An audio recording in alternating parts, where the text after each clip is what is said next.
Jumpa lagi dengan channel yang mengedukasi.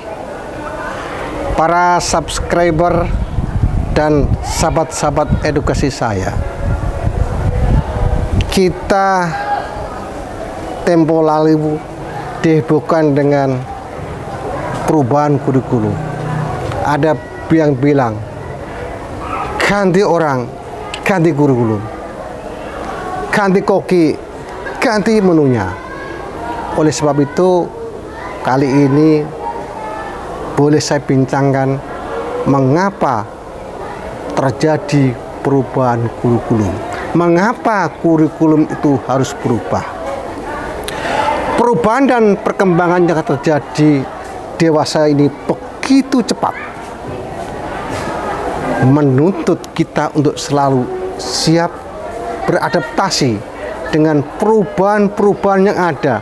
Dengan tentu kita harus selalu meningkatkan beberapa kompetensi tertentu.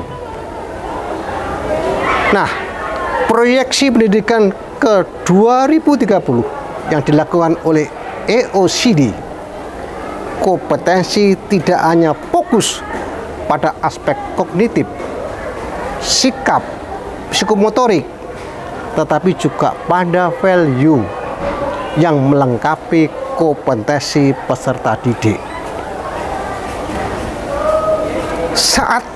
Sekarang ini, kualitas literasi dan numerasi, kesehatan mental dan sosial emosional peserta didik merupakan pondasi yang diperlukan peserta didik untuk membangun kompetensi transformatif peserta didik dengan siklus belajar, antisipasi, aksi refleksi menuju pembelajar sepanjang hayat.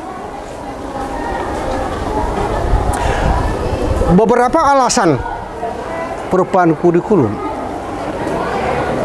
Para subscriber dan sahabat-sahabat edukasi saya, kurikulum yang baik itu adalah kurikulum yang sesuai dengan zamannya.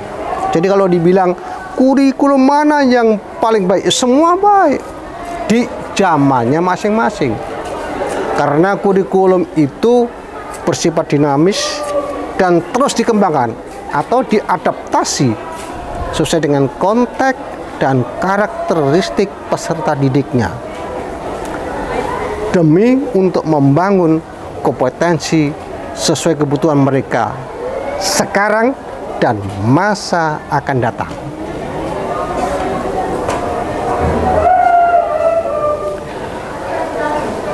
Para subscriber dan sahabat edukasi saya, kalau boleh saya mengutip pernyataan Ki Hajar Dewantoro, seorang tokoh pendidikan kita,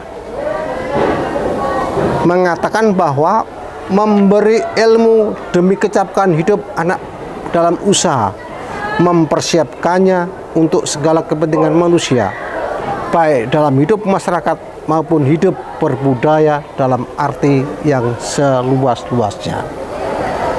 Maksud pendidikan itu adalah menuntun segala kekuatan kodrat yang ada pada anak-anak agar mereka dapat mencapai keselamatan dan kebahagiaan yang setinggi-tingginya, baik sebagai manusia maupun sebagai anggota masyarakat.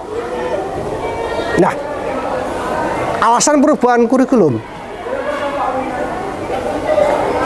Ketika kita merancang kurikulum, kita harus menempatkan kebutuhan, pendapat, pengalaman, hasil belajar, serta kepentingan murid atau peserta didik sebagai rujukan utama. Sejatinya memang dirancang untuk peserta didik atau murid. Nah, agar dapat mewujudkan seluruh kompetensi yang diharapkan tadi itu,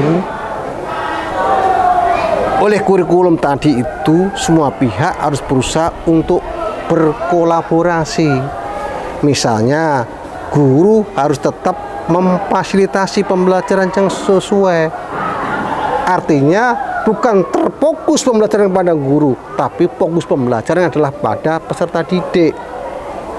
Yang kedua, juga orang tua harus memahami perkembangan murid dan kebutuhannya.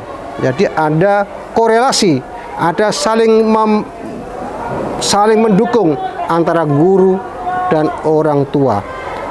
Yang terakhir adalah pemerintah daerah, pemerintah pusat, dan semua bergerak di bidang pendidikan juga harus terus mengikuti perkembangan kebutuhan peserta didiknya. Ketiga-tiganya berkolaborasi untuk membangun peserta didik menuju generasi penerus yang berkualitas, bertanggung jawab demi negara dan bangsanya. Saya rasa itu yang bisa saya share kali ini. Sampai jumpa dengan konten-konten berikutnya yang lebih kredibel, keren. Sampai jumpa.